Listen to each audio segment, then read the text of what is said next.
안녕하세요. 사연 읽어주는 남녀입니다. 오늘도 와주셔서 감사합니다. 구독과 좋아요 부탁드리며 오늘의 사연 바로 시작하겠습니다. 안녕하세요. 저는 현재 맞벌이 부부이자 맞벌이 사돈 관계를 유지하고 있는 사장이자 사위이자 아들이자 남편입니다. 뭔가 거창해 보이지만 맛 아니고요. 음식 맛할 때 그 맞벌이를 말합니다. 맛도 맞고 맛도 맞습니다. 둘 다 통하기는 해요. 현재 저는 감자탕과 추어탕 두 가지 메뉴를 같이 팔고 있는 식당을 운영 중이랍니다. 참고로 다시 한번 말씀드리자면 제가 사장이고요. 원래 제가 결혼해서 아내를 만나기 이전에는 감자탕집 아들이었어요. 대대로 할아버지와 할아버지 때부터 감자탕집을 운영하셔서 자연스럽게 이어받은 거죠. 꽤 맛도 좋아서 동네에서 감자탕집 하면 저희 집으로 오실 정도로 유명하기도 했습니다.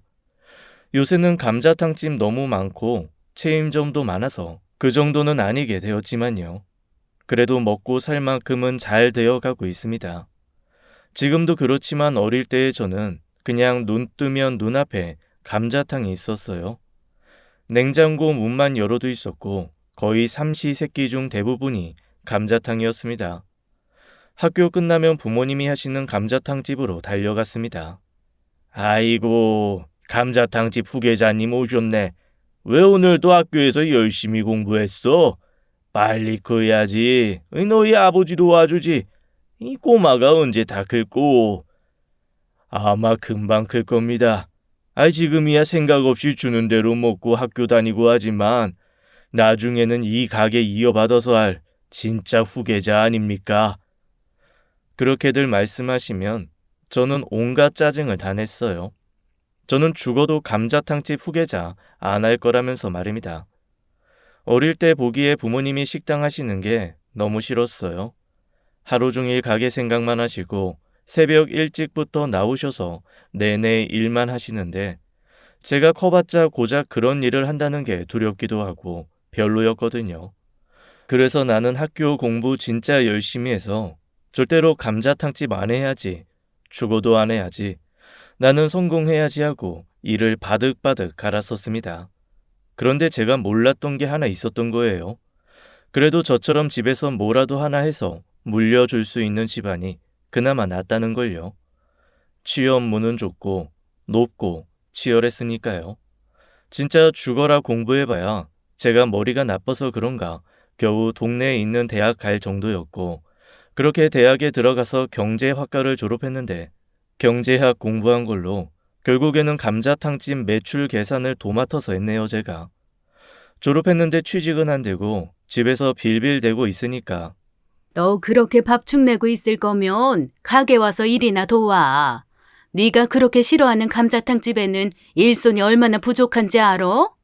네가 작년에 호언장담했지? 이번 해에 취업 못하면 무조건 가게에서 일한다고. 그러니까 약속 지켜. 여태 취업 못했잖아. 그래서 저는 꼼짝없이 가게에서 일을 하게 되었고 매출 계산을 시작으로 등뼈 삶는 법이며 맛을 내는 거, 김치 담그는 거 하나부터 열까지 다 배웠습니다. 저희 부모님은 진작에 다 알고 계셨던 거죠. 제가 가게로 오게 될 것을요. 그리고 제가 그렇게 하나둘 배워가는 동안 오래된 저희 가게 골목도 많이 바뀌었습니다. 세월에 따라 강산이 변하듯이 말이에요. 원래 저희 감자탕집 주변으로 중국집이 가득했는데 하나둘 사라졌어요. 그러다가 다 허물고 건물들을 새로 짓기 시작하더라고요. 그리고 저희 집 바로 맞은편에도 식당을 하려는 건지 간판 공사를 하고 주방 용품이 들어왔습니다. 그래서 저희 가게 이모들과 부모님이 한참을 궁금해 하셨어요. 견제라는 걸 하기 시작하신 거죠. 이전에는 다 중국집 뿐이어서 경쟁이랄 게 없었으니까요. 아따, 가게 엄청 으리으리하게 할라나 보네. 저 내부에 테이블 봐라. 업종을 뭘로 하려고 그럴까? 우리 집 있으니까 당연히 감자탕집은 아니겠지? 에휴, 아니겠지.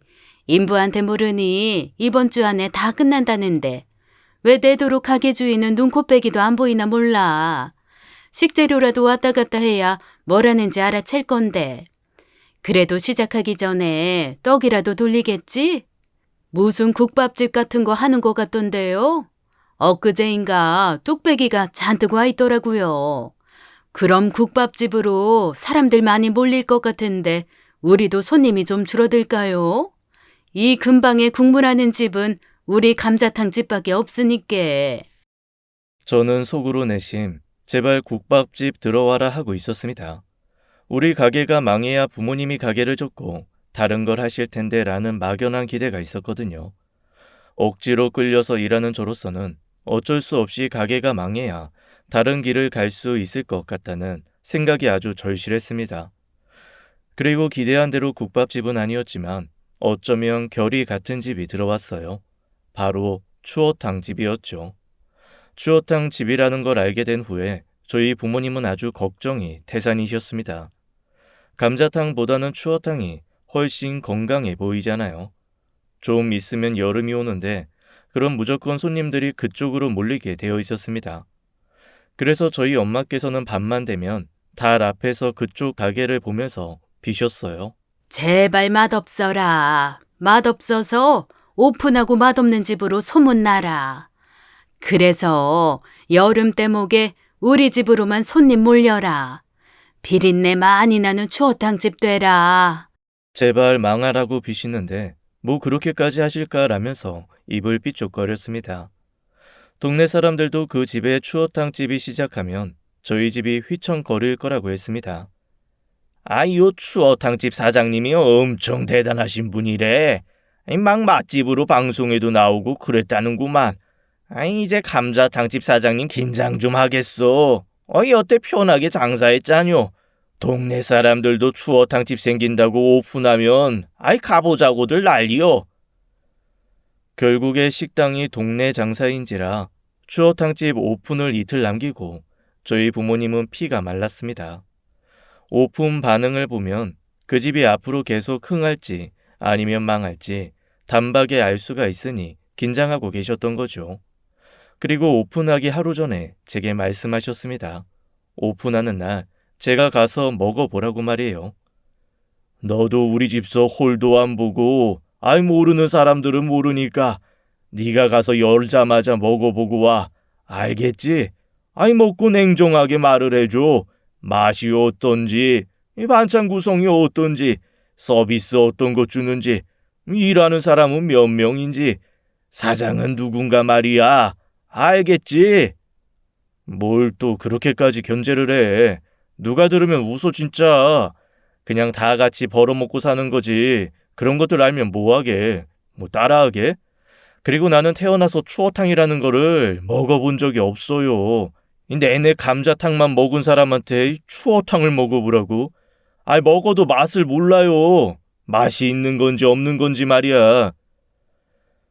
결국에는 아버지 등살에 밀려서 오픈하는 날 모자까지 쓰고 슬그머니 갔어요.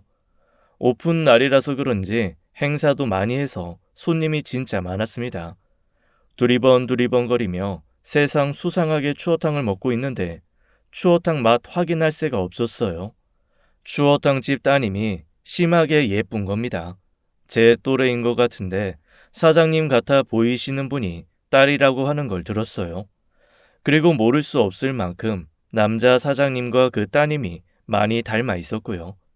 앞으로 추어탕집에서 피 튀기겠구나 싶었습니다. 저만 눈이 있는 거 아니니까요. 가만 보니까 20년 지기 중국집 아들놈이 저 먼발치서 추어탕집 따님을 주시하고 있었죠. 건너편 테이블에는 세탁소집 아들도 있었고요.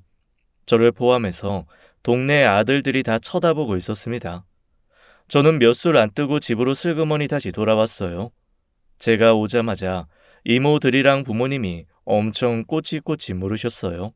사장이 어때 보이냐부터 음식 맛은 어떤지 확인하려던 것 이것저것 말입니다. 그래서 솔직하게 다 말해주었습니다. 음식 맛 같은 게 문제가 아니라고요. 그딴 것들 안 중요해. 제일 중요한 건 그 집 딸이 엄청 예뻐. 그래서 손님들이 꽤나 몰릴 것 같아. 그런 건 못 이겨. 그러자 엄마께서 제 머리통을 후려치면서 도움 하나 안 된다고 한 소리 하셨습니다. 그리고 그렇게 견제하는 건 저희 집만 하는 건 아니었더라고요. 어느 날 제가 아버지 일을 도와드리고 집으로 가려는데 손님 테이블에 혼자 드시는 아저씨가 그 추어탕집 사장님이었습니다. 저처럼 모자를 눌러 쓰고 오셨는데 그 모습이 참 웃겼어요. 그래서 그냥 집에 가려다가 어머니께 말씀을 드렸죠. 엄마, 저기 12번 테이블 아저씨 있잖아. 추어탕집 사장님이셔. 아이 뭐 서비스라도 하나 더 드려. 그래도 동종업계 일하시는 분이신데 인사 정도는 할 수 있는 거 아닌가? 그러자 제가 나가는 길에 힐끗 보니 엄마가 추어탕집 사장님께 탄산 음료 하나 대접하고 알아본 듯이 말씀하시는 것 같더라고요. 추어탕 사장님은 머쓱하게 모자를 벗으시면서 꾸벅 인사를 하셨습니다. 그런 모습들을 보면서 어찌나 재미있던지 저는 두 집안의 견제와 텃세를 보면서 아주 신이 나 있었습니다. 그리고 추어탕 집을 힐끗 보니 그 예쁜 따님이 열심히 서빙을 해주고 있더라고요. 그래서 바로 지나치려고 하는데 저와 눈이 마주친 그 따님이 꾸벅 인사를 해주는데 심장이 터지는 줄 알았습니다. 운명의 데스티니를 느낀 순간이랄까요. 그리고 그 뒤로도 엄청 자주 마주쳤습니다. 그 동네에 작은 슈퍼도 하나, 세탁소도 하나, 자주 이용할 만한 상가들이 다 하나씩 있다 보니까 자주 마주칠 수밖에 없었어요. 처음에는 많이 어색하고 쑥스럽고 그랬는데 동갑이라는 걸 알게 되고 많이 친해졌죠. 주말이 오면 동네를 벗어나서 따로 만나기도 하고 그랬습니다. 처음에는 단순히 친구 사이로 그렇게 지냈어요. 물론 저는 아니었지만요. 하지만 저와 그녀가 가까워지고 있을 때 양쪽 부모님들 사이는 날로 안 좋아져 갔습니다. 아무래도 바로 맞은편이다 보니까 주차 문제로 초반에 좀 다투기도 했고 음식물 쓰레기통 때문에 또 다투고 별거 아닌 걸로 막 싸우다가 나중에는 머리를 써서 저희 아버지가 민원을 넣다 보니 일이 많이 커졌습니다. 오죽하면 동네에서 감자탕 집이랑 추어탕 집 사이가 정말 안 좋다고 그 집들이 키우는 개들까지도 서로 으르렁 된다고들 말할 정도였습니다. 저 추어탕집 들어오고부터 짜증나 죽겠어. 제일 바쁜 점심시간에는 골목에서부터 차들 몰려서는 손님들이 들어오도 못하고 나가는 손님들은 또 나가지도 못하고 말이야. 회전이 하나도 안 되잖아. 그리고 우리 집이랑 똑같이 음식물 쓰레기 회수하는 날을 좀 맞춰달라고 하니까 죽어도 싫다고 해가지고 저 집은 주재료가 생선이잖아. 요새 여름이라 생선 썩으면 악취가 얼마나 심한 줄 알아? 저 집 생기고 동네에서 비린내가 진동을 해 아주. 우리 감자탕 손님들이 가끔 저 집에서 나는 비린내 우리 집까지 난다고들 난리야 아주. 아유 짜증나. 저는 그래도 이웃 간에 잘 지내도록 해봐야 하지 않겠느냐고 부모님을 말렸지만 이미 부모님은 전투태세로 돌변하셨습니다. 추어탕 집이 망해서 나가는 꼴을 봐야 그 분노가 사그라드실 것 같아 보였어요. 그리고 그 시기쯤에 추어탕 집 딸인 아내와 제가 진지하게 만나고 있었고요. 그런데 양쪽 부모님께는 입 밖으로 꺼낼 수도 없었습니다. 이야기해봐야 뻔하니까요. 당장 만나지 말라고 할 거잖아요. 그래서 아내와 저는 몰래 만나기 바빴습니다. 어차피 둘 다 주말에는 가게에 묶여서 일을 해야 했기 때문에 평일에 쉬는 날을 맞춰서 몰래 밖에서 만났습니다. 그러다가 동네가 워낙에 좁고 소문이 빠르다 보니까 저희 엄마 귀에 들어간 겁니다. 감자탕집 아들이랑 추어탕집 딸이랑 사귄다고 말이죠. 야, 니 진짜야?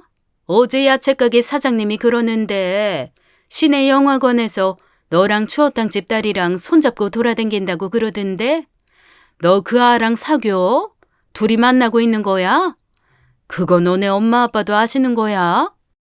아, 이모, 제발 말하지 마. 내가 나중에 알아서 다 말할 거니까. 제발 이모가 먼저 말하면 안 돼. 알겠지? 그래 말하는 거 보니까 사실인갑네. 사모님, 아드님이 연애한답니다. 결국에는 부모님께 사실대로 말씀을 드렸죠. 만난 지 꽤 되었다고 말입니다. 그러자 아버지는 고작 연애하는 거 뭔 상관이냐고 하셨고 어머니는 그런 것도 별로라고 하셨습니다. 그 부모를 알면 자식을 안다고? 걔네 부모 아주 인성이 말이 아니던데. 그럼 걔도 뻔하지 않겠어? 이기적이고 지들 생각만 하고 돈 욕심에 눈이 멀어가지고 말이야. 조심해. 여자애들 독한만 먹으면 대차게 돌아선다. 지금이야 만난 지 얼마 안 됐으니 마냥 좋겠지만 돌아서는 거 한순간이야. 너한테 우리 집 이야기는 안 물어보디? 육수 어떻게 내냐고 하거나 하루 매출 얼마냐 그런 거 말이야. 혹시 몰라 지아빠가 시켜가지고 너한테 들은 거 다 말해주고 있을지. 그래서 말인데 쟤네는 하루에 매출 얼마나 된대? 객단가는? 식자재 납품업체 어디 끼고 쓴다디? 응? 엄마, 지금 나 뿌락지 시키고 있는 거야? 나 안 해 그런 거. 그리고 우리 만나서 가게 이야기 한마디도 안 해 지겨워서. 무슨 매장 이야기를 데이트할 때 해. 그게 말이 된다고 생각해? 하루 종일 가게 생각만 하는 건 부모님들 뿐이지 우리는 아니라고. 적당히 가볍게만 만나. 뭐 나중에 결혼하겠다느니 그런 거 안 돼. 절대로 안 돼. 내가 허락 못 해. 알겠어? 그때는 그저 장난으로 하시는 말씀이신 줄 알았습니다. 그리고 만난 지 몇 개월 되지도 않았던 터라 저도 관계가 깊어질 줄 몰랐어요. 나중에는 추어탕 사장님 내외도 저희가 만난다는 걸 알게 되셨습니다. 즉 장인 장모님께서도 저희가 만나는 걸 알게 되셨고 화가 잔뜩 나셔서는 저희 부모님께 찾아오시기까지 하신 거예요. 아들 단속 제대로 시키라고 하시면서 말입니다. 그쪽 아드님이 우리 순진한 딸 꼬드겨서 만나고 다니는 거 알고 있었죠? 어떻게 그럴 수가 있습니까? 대체 자식 교육을 어떻게 시키길래 가만히 있는 남의 집 딸을 꼬드기냐고요? 예? 내 아들이 그쪽 따님 꼬드긴 거라고 칩시다. 그럼 그렇게 꼬드겨서 넘어온 그쪽 따님도 문제 있는 거 아니에요? 애들 둘이 만나서 연애도 하고 그러는 거지. 뭘 자식 교육까지 운운합니까? 둘이 결혼을 한답니까? 살림이라도 차린답니까? 젊은 남녀가 눈 맞으면 사귀고 하는 거지 무슨. 생각하시는 게 참 고리타분하신 것이 그런 마인드로 무슨 장사를 하신다고. 저희도 그쪽 따님이랑 만나는 거 정말 맘에 안 드는데 그쪽 따님도 저희 아들이 좋다는 걸 어쩝니까? 따님한테 확인은 하시고 지금 저희한테 화풀이 하시는 거예요? 그쪽 따님 간수부터 잘하세요 그럼. 장인은 화가 잔뜩 난 채 돌아갔고 그로 인해 당분간 아내와 연락이 안 되었습니다. 집에서도 못 나오게 하는지 얼굴 한번 보기 힘들었어요. 그래서 새벽에 몰래 추어탕집 앞으로 가서 속삭였어요. 추어탕 식당이 1층이고 2층이 아내가 살고 있는 집이었거든요. 무슨 로미오와 줄리엣 찍었습니다. 제 소리를 듣고 슬그머니 나온 아내가 장인 장모님께 혼나서 외출을 못하고 있다고 하더라고요. 부모님들 왜 그러시나 모르겠어. 유치해. 다시는 만나지 말래. 자기네 부모님 보면 빤하다고 당신도 별로일 거라고. 그런 놈 만나면 고생한다고 얼마나 뭐라고 하시나 몰라. 내일 모레 우리 여행 가기로 한 거 어떻게 하면 좋지?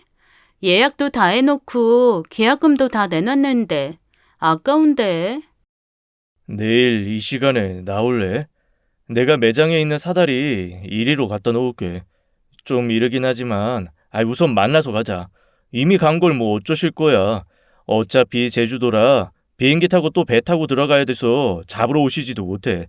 우선은 가자. 자기 말대로 우리가 거기 낸 돈이 얼만데.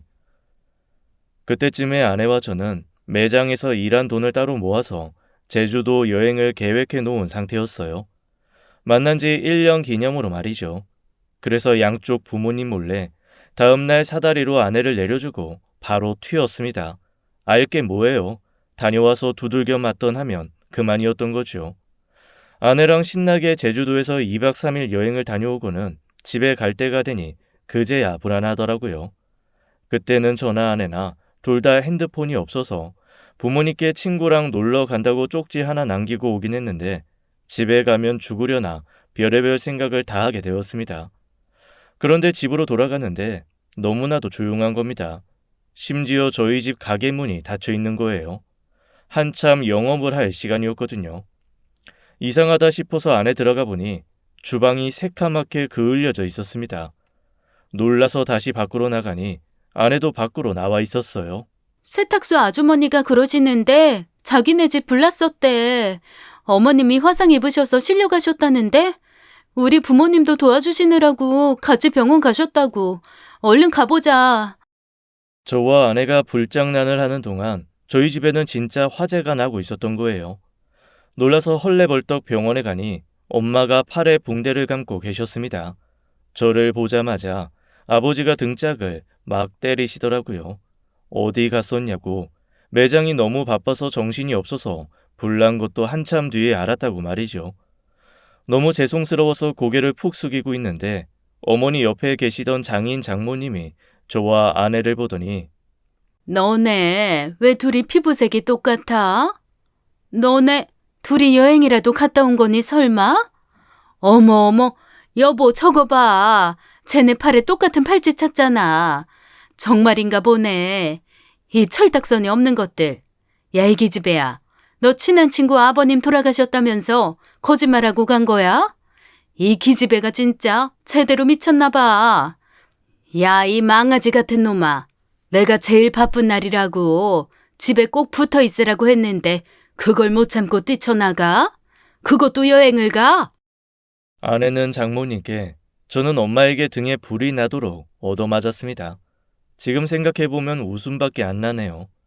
그때 저랑 아내가 급하게 가는 바람에 선크림을 안 챙겨가서 진짜 홀딱 다 탔거든요. 입으로는 거짓말을 하고 있었어도 피부는 거짓말을 못했네요. 집에 불이 났던 건 큰 사고였지만 그 덕에 그나마 양쪽 집안이 조금은 가까워졌습니다. 그리고 그 일이 있고 몇 달이 지나지 않아서 저와 아내가 저지른 불장난에 불씨가 생겨서 저와 아내는 결혼을 하게 되었습니다. 제주도 여행 갔을 때 막 장난친답시고 아내가 돌하르방 코를 만져서인지 어찌 바로 아이가 생긴 건지 그것도 아들 말입니다. 부모님께서도 어쩔 수 없이 허락을 해주실 수밖에 없었어요. 다만 상견례부터 시작해서 양쪽 집안의 입장 차이가 수도 없이 많았습니다. 따로 자리를 마련하지는 않았고 추어탕집 홀에서 상견례 아닌 상견례를 했어요. 그런데 상견례 시작과 동시에 저희 아버지께서 결혼하면 딸은 남의 집 사람인 겁니다. 그러니까 결혼하고 나서는 우리 며느리는 우리 집에 와서 도와야죠. 아이 낳고 자리 잡을 때까지 하시지만 계속 쉴 수는 없는 노릇이잖아요. 우리 아들이 내 가게 이어받을 건데 아내 될 사람이 새아가가 우리 집 일을 배워야 하는 건 당연한 것 아니겠어요? 그쵸? 참나. 벌써부터 시집살이 시킬 생각부터 하시는 거예요, 사돈? 요즘 세상에 딸이 시집가면 남의 집이란 말 안 씁니다. 그리고 엎어지면 코 닿을 거리 사는데 뭐하러 그렇게 선을 그어요? 우리가 무슨 남과 북도 아니고 안 그래요? 결혼하고 새로 가정을 이룰지라도 원래 하던 대로 하면 되는 거예요. 우리 딸은 우리 집으로 오고 대개 아드님, 우리 사위는 원래 하던 대로 그 집에서 대를 잇든지 말든지 알아서 하는 거라고요. 무슨 결혼하면 당연하게 노동 착취해야 하는 줄 아나 봐. 언제적 발상이야, 세상에나.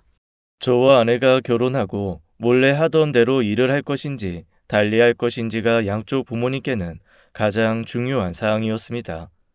저희 둘이 결혼해서 앞으로 행복하게 잘 살고 그런 건 애초에 관심도 없으셨어요. 가게가 우선이신 분들이신지 근로자 한 명 뺏길까봐 그것만 전전긍긍하실 분이셨습니다. 결국의 결론은 힘이 좀 덜 드는 저희 집 일을 아내가 하기로 하고 주방 일부터 손과 힘이 많이 드는 처가 일을 제가 하기로 했습니다. 잘 결정한 것이라고 생각했어요. 제가 하는 일이 돈 계산하고 거의 앉아서 하는 일이었고 아내는 새벽 4시부터 일어나서 엄청난 양의 미꾸라지를 손질하고 퍼 나르고 그랬거든요.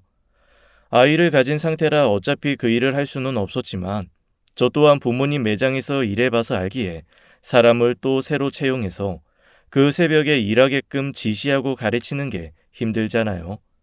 가족이니까 그나마 하지만 말입니다. 서로 매장을 바꿔서 일하기로 정하고 그달에 저희는 바로 식을 올렸습니다. 신혼집은 두 집안이 피 튀기게 싸우다가 결론적으로 두 집 다 안 되고 따로 구했어요. 그게 제일 공정하다고 해서 말이죠. 가게에서 조금 떨어져 있는 걸어서 다닐 수 있는 거리로 집을 구했습니다. 처음에 아내와 저는 두 집 사이가 좋건 안 좋건 아무런 신경을 쓰지 않았습니다. 그저 둘이 앞으로 살아갈 생각에 벅차서 철딱서니 없이 좋아하기만 했어요. 두 집안의 사이가 좋아지는 데에는 저희 학이 나름이었는데 말입니다. 그래도 결혼하고 두 집을 오가며 자연스레 사이가 좋아지실 줄 알았는데 그건 저희만의 착각이었고 오히려 더 안 좋아질 뿐이었습니다. 저희 부모님은 아내에게 제가 처가에서 어떤 대접을 받는지 그런 것들을 물으셨고 장인 장모님은 저에게 우리 집에서 아내가 어떻게 지냈는지에 대해서 물으셨어요. 그래서 저희는 아무런 생각 없이 편하게 이야기를 했죠. 그이요? 워낙에 일을 잘하고 싹싹하니까 저희 아버지가 많이 의지하세요. 집에 아들이 없는데 남편이 아들 노릇 다 하는 거잖아요. 얼마나 좋아하시는데요. 그래서 시도 때도 없이 저보다는 그 일을 더 찾으세요. 나름 의지를 많이 하시는 것 같아요. 와이프요?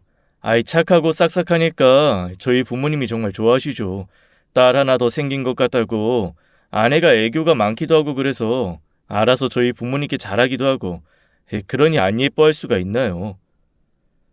저와 아내의 답변에서 그 어떤 잘못된 점이 없었는데 두 집안은 그 이야기들을 곡해서 들으시길 바빴습니다. 야, 너네 처가에서 머슴처럼 일한다면서? 오늘 네 와이프가 그러더라. 네 장인이 맨날 너 불러가지고 일 시켜 먹기 바쁘다고 말이야. 너 집에선 네 아빠가 불러도 안 오면서 그래도 장인이라고 부려먹는데 가만히 있었던 거야? 네가 그 집 사위지 무슨 막노동꾼이야? 어제는 주방 대청소도 네가 다 했다며. 네가 언제 우리 감자탕 집에서 청소 한 번을 한 적이 있어? 아이고, 이 못난 놈아. 장가 가서 머슴 노릇이나 하려고 갔냐? 에라 한심한 놈아. 너희 시댁에서 딸처럼 군다면서?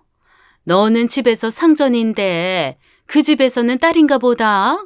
애교도 부리고 안 시켜도 일 착착한다고. 그럼 그게 어디 딸이냐? 종년이지. 집에선 손 하나 까딱 안 하려고 하는 애가 무슨. 너 그러려거든. 네 시댁서 일하지 마. 왜 괜히 고생을 사서 하느냐 말이야.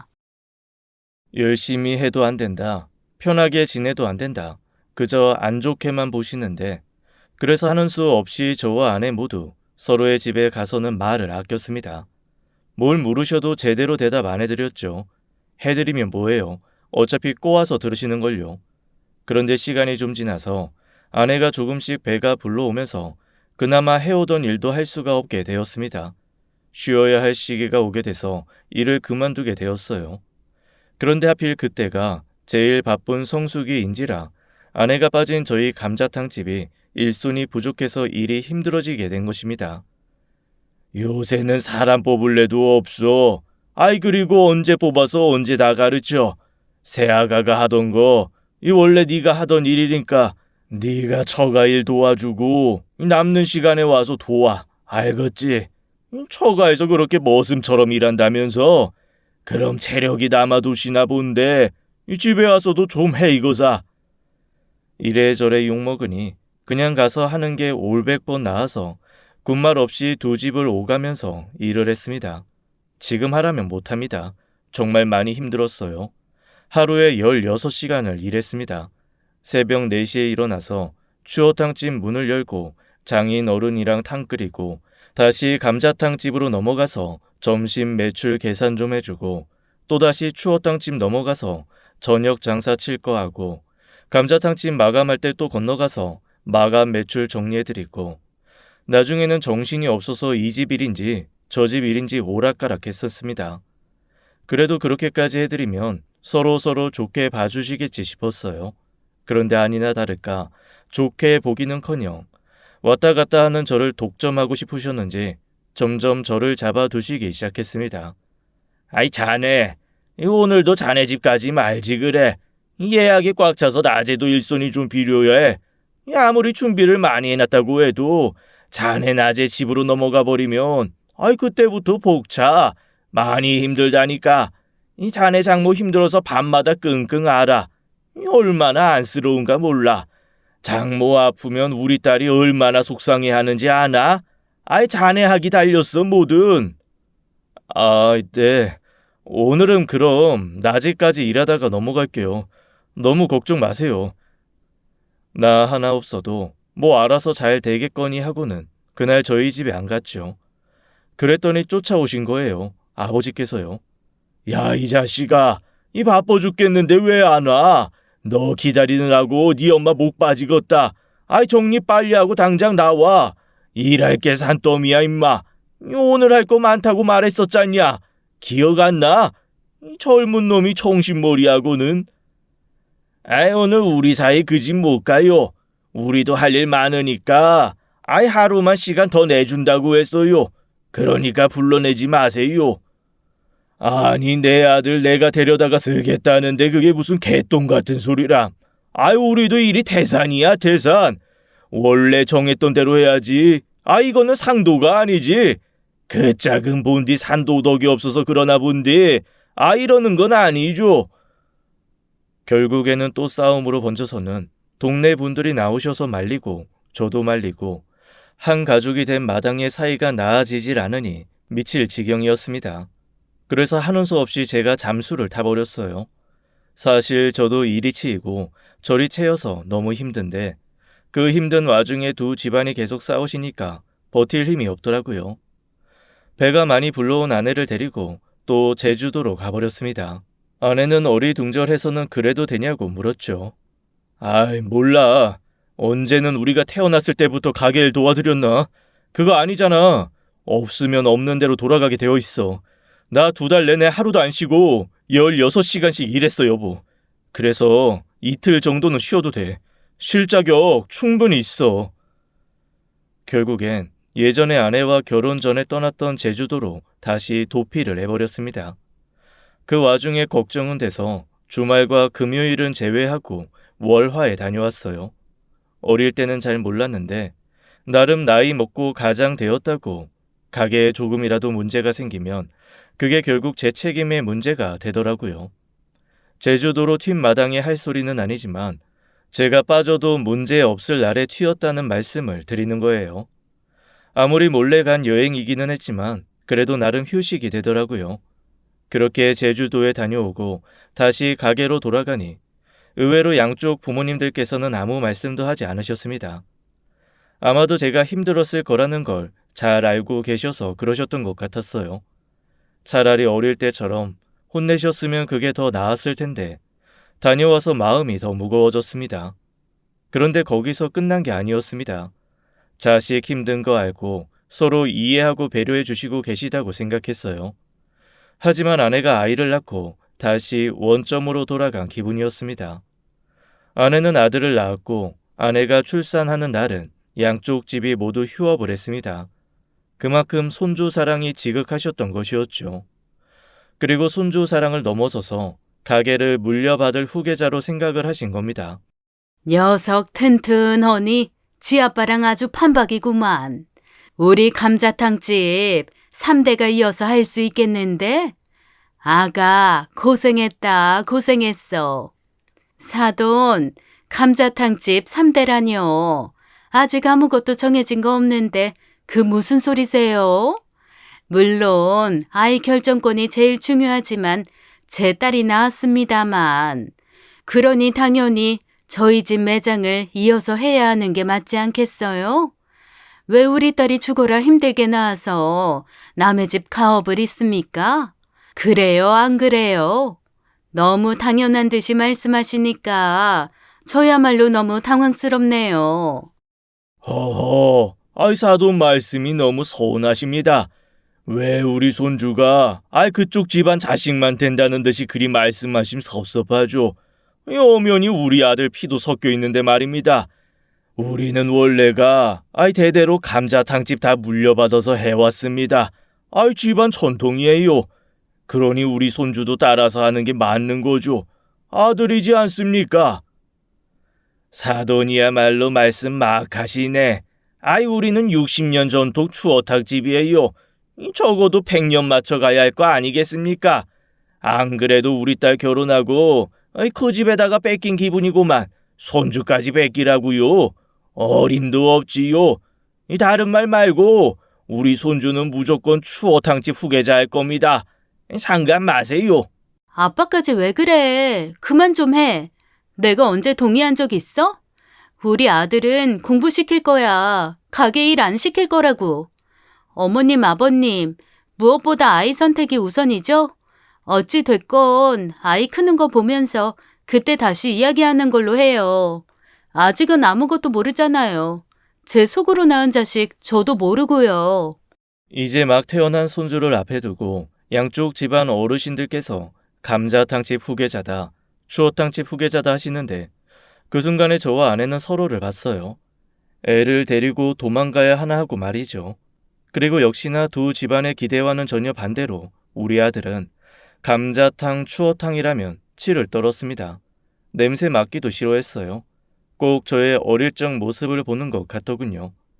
태어나서 줄곧 돌아가면서 맡아본 냄새가 감자탕, 추어탕이니 오죽하겠냐고요. 하지만 그런 아들을 두고 양쪽 어른들의 신경전은 계속되고 있었습니다.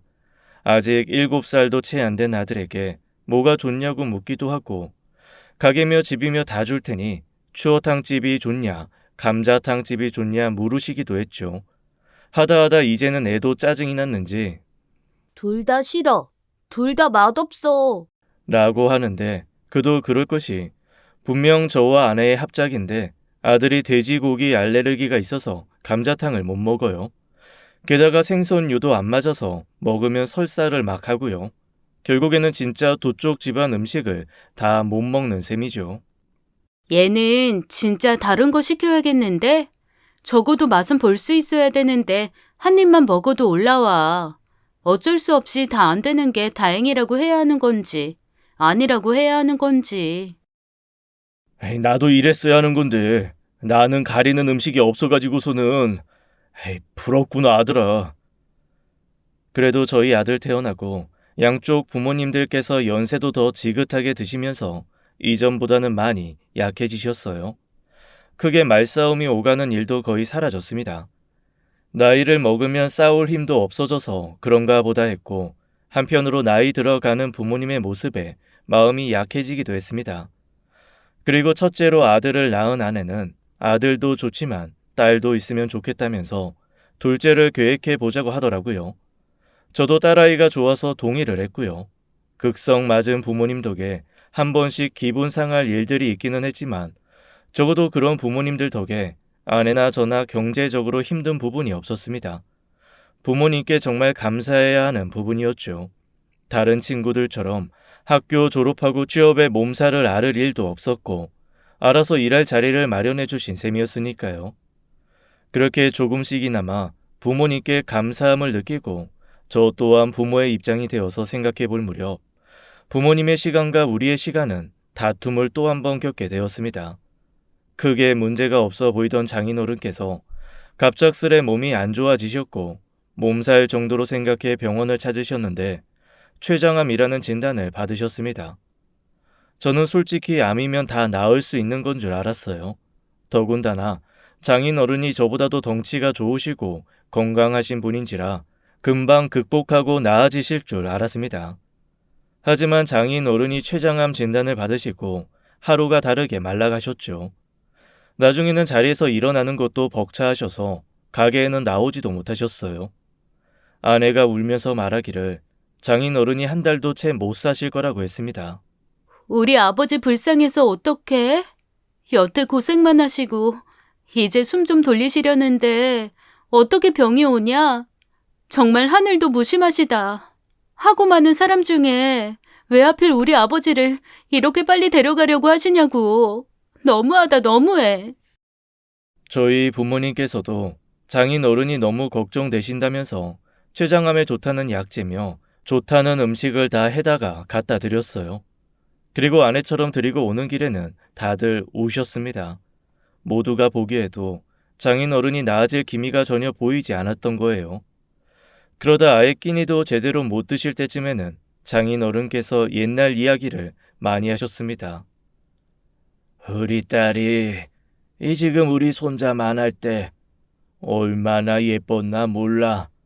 물론 지금도 예쁘지만 아빠 아빠 부르면서 이 강아지 새끼 마냥 졸졸졸 따라댕겼었는데 이 지금은 시집가서 애도 낳고 엄마가 다 되었어. 이 얼마나 대견한지. 자네가 마음고생 많은 거 다 알아. 그리고 나도 힘들게 하는데 한몫한 거 알고. 그리고 자네가 우리 와이프랑 우리 딸이랑 잘 책임져 줄 것도 잘 알고 있네. 잘 좀 부탁해. 둘 다 나 때문에 고생만 하고 살았어. 내가 식당에 눈이 멀어서 와이프랑 딸이랑 제대로 못 보살폈거든. 자네는 그러지 마. 가게 까짓 거 별거 없지. 가족이 최고지 않나. 장인어른은 절 볼 때마다 장모님과 아내를 잘 부탁한다고 말씀하셨어요. 그리고 말씀을 끝으로 한 달을 채 못 채우시고 돌아가셨습니다. 정말 온 가족이 많이 힘들었습니다. 충격에 기절한 아내와 장모님을 어머니가 챙기셨고 저와 아버지는 장례를 준비해야 했어요. 그래서 감자탕집과 추어탕집 두 가게 모두 한 달 여간 휴업을 했습니다. 동네 분들도 모두 입을 모아서 이해를 해주셨어요. 안타깝게 되었다면서 동네 상인회에서 모여서 장례식장에도 와주셨죠. 그만큼 장인 어른의 죽음은 저희 가족뿐만 아니라 동네 분들에게까지 큰 슬픔이 되었습니다. 장례를 모두 치르고 어머니 아버지가 먼저 가게 문을 여섰어요. 하루에 적게라도 손님을 받겠다고 하셨죠. 저와 아내는 식음을 전폐하고 누워 계시는 장모님을 챙기고 있었습니다. 엄마, 가게 문 닫은 지 벌써 2달이 넘었어. 이제 다시 해야지. 이러면 아빠가 너무 속상해할 거야. 이 사람이 아예 매달려서 도와준다고 하니까 괜찮을 거야. 다시 문 열자. 언제까지 닫아놓고 이러고 있을 순 없잖아. 딸린 직원들은 어떡하라고, 응? 이제 안 할란다. 네 아빠도 없는데 나 혼자 무슨 수로 하니? 가게는 이제 더는 하고 싶지도 않아. 일하면 계속 네 아빠 생각날 것 같고 더 힘들 것 같네. 지겹다 지겨워. 그놈의 추어탕집 언제 그만두나 했는데 지금 그만두는 게 맞아. 내일 부동산에 가게나 내놔야겠다. 엄마 힘든 건 알겠는데 아무리 그래도 이건 아니지. 아빠가 얼마나 열심히 맛내고 대대로 해보겠다고 애썼는데 할아버지가 물려주셨어도 아빠가 다 이뤄낸 거잖아. 다 바꾸고 더 낫고 좋아지게 말이야. 그만둬버리면 아빠가 애쓴 거 다 날아가는 거야. 엄마가 안 하면 나라도 할 테니까 그런 말 하지 마. 부동산에 내놓기만 해. 아내가 하겠다고 나서기는 했지만 아내도 아이를 키우고 있고 가게 일까지 도맡아서 하기엔 무리였습니다. 어쩌면 장모님 말씀이 맞았어요. 여태 장인 어른이 끌고 오셨던 것도 꽤나 힘들었을 텐데 장모님께서 혼자 짊어지기에는 더 턱없이 힘들다는 걸 알고 계셨던 거죠. 제가 일을 해봐서 하는데 손 가는 게 하나둘이 아니었습니다. 단순히 쪄내고 맛을 내고 나면 끝나는 저희 감자탕 집과는 다르게 추어탕 집은 할 일이 태산이었어요. 하루만 게을리해도 바로 티가 날 정도였죠. 장인 어른께서 돌아가시기 전까지 하시던 일이 수십 가지가 넘었습니다. 단순히 힘을 필요로 하거나 요령이나 노하우가 필요한 것들은 다 장인 어른께서 하셨어요. 그래서 장모님이 다 아시긴 하시지만 체력적으로 그것들을 혼자서 다 해나가실 수는 없는 노릇이었습니다. 그런데 장인 장모님이 하신 추어탕집이 워낙에 단골이 많았고 맛이 좋아서 다른 지역에서도 오시는 경우가 꽤 많았어요. 그래서 문 앞까지 왔다가 장사를 하지 않으니 저희 가게에 와서 묵곤 했었습니다. 사장님, 저희 여기 추어탕집 먹으러 온 건데 닫혀 있어서요. 이제 문을 아예 닫은 건가요? 제가 지난달에도 왔었는데 운영을 안 하고 있더라고요. 여기만큼 맛있는 데가 없는데 혹시 저기 사장님 아세요? 언제쯤 다시 오신대요? 우리 사돈네예요. 집에 큰일이 생겨서 쉬고 있어요. 저희도 언제 다시 시작하실지는 잘 몰라요. 워낙에 큰일이라서요. 추어탕집 찾아왔다가 발길을 돌리시는 손님들이 저희 감자탕집으로 몰리면서 그 전보다 훨씬 장사도 잘 되고 정신이 없을 만큼 잘 되었죠. 하지만 그렇다고 해서 저희 부모님이 기뻐하시지는 않았어요. 다 부질없는 거라면서요. 그런 식으로 장사 속을 챙겨봐야 뜨내기 손님들이고 그런 손님들은 2번은 안 온다고 했죠. 결국에는 장모님께서 부동산에 내놓은 추어탕집을 보러 온 이들이 줄줄이 있었습니다.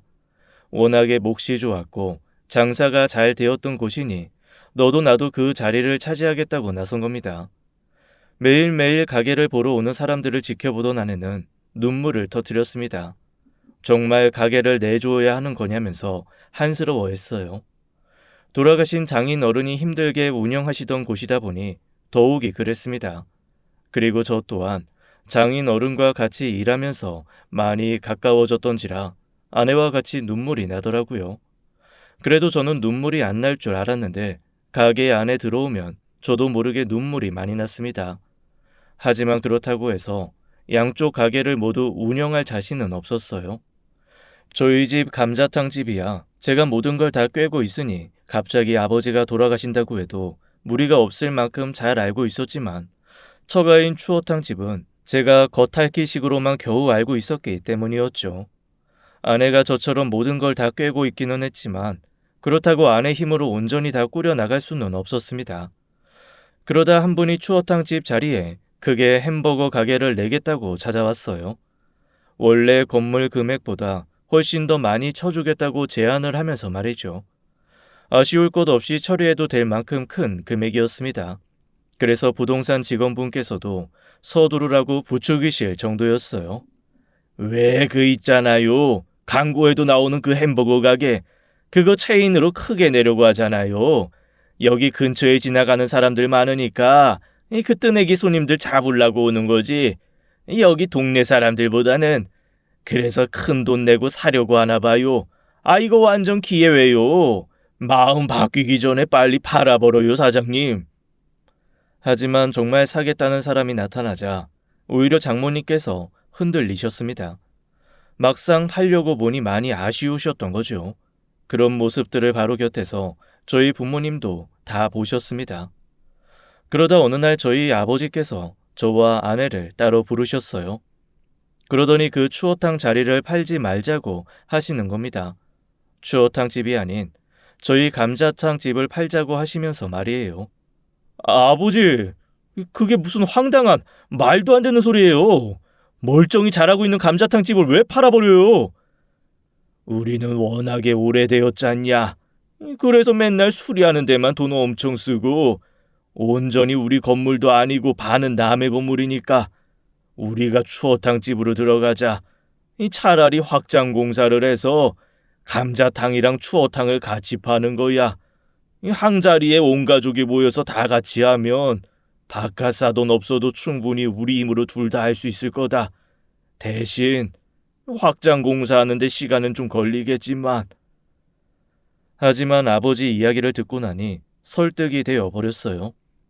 감자탕 집은 제가 태어났을 때부터 하던 곳이라 많이 낡아 있었습니다. 한 번씩 낙후된 곳을 공사해야 해서 정기적으로 가게를 닫아야 하기도 해서 그 정도로 손이 많이 가는 곳이었죠. 이사를 가려 해도 손님들이 못 찾아올까봐 계속해서 고민하고 계셨거든요. 그래서 이참에 장인 어른의 추어탕과 저희 감자탕을 같이 하면서 저희 가게도 아예 옮기자는 게 아버지의 생각이셨습니다. 아내의 추어탕집을 폐업할 것이 아니라 그 자리에서 확장 개업을 하는 것이었죠.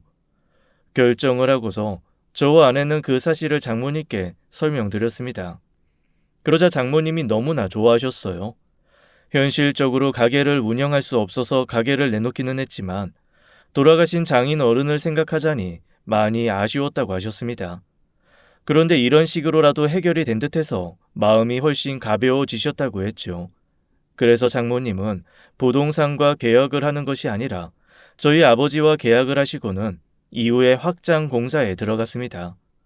공사하는 동안에는 저희 감자탕집 자리에서 그대로 장사를 이어나갔어요. 감자탕집에 오시는 손님들에게 맞은편 추어탕 집으로 자리를 옮길 거라고 일일이 설명을 드렸죠. 손님들도 오히려 너무 잘된 일이라면서 자신들의 일처럼 기뻐해 주셨습니다. 확장 공사는 1년이 넘게 이어졌고 그 사이 장모님도 어느 정도 기운을 차리셨어요. 그래서 저희 감자탕 가게에서 일을 도와주셨습니다. 도와주시면서 확장된 가게에 가면 저희 온 가족이 어떻게 일을 할지, 운영을 어떤 식으로 할지 같이 대화를 많이 나누었습니다. 공사가 완공이 되고 새로 시작하는 마음으로 다시 결의를 다졌습니다. 그렇게 양쪽 집안이 한 지붕 한 가족이 되었죠. 새로 가게 오픈하고 반년은 정말 정신없이 살았습니다.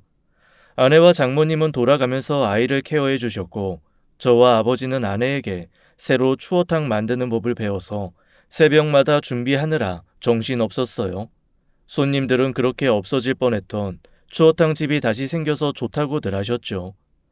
그리고 그 다음 해에 장인어른 제사에 장모님이 많이 우셨습니다.